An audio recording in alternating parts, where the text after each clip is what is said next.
Hey guys, what's up? In this video, I'll show you how you can normalize audio in DaVinci Resolve. Now, normalization is quite important if you want your audio to sound uniform all the way through. Now, you will see that this audio right here that I have for this clip is somewhat ununiform, which means the highs are very high and the lows are also very low. There isn't a consistent format that is going on with this audio.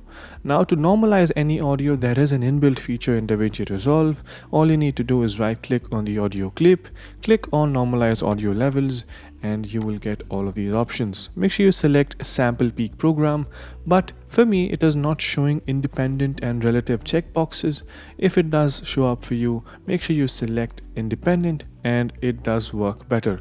But this also works as well. Just click on normalize and you'll see that the audio levels are now subdued, or some of the highs have been normalized to a level that is consistent with the whole audio clip.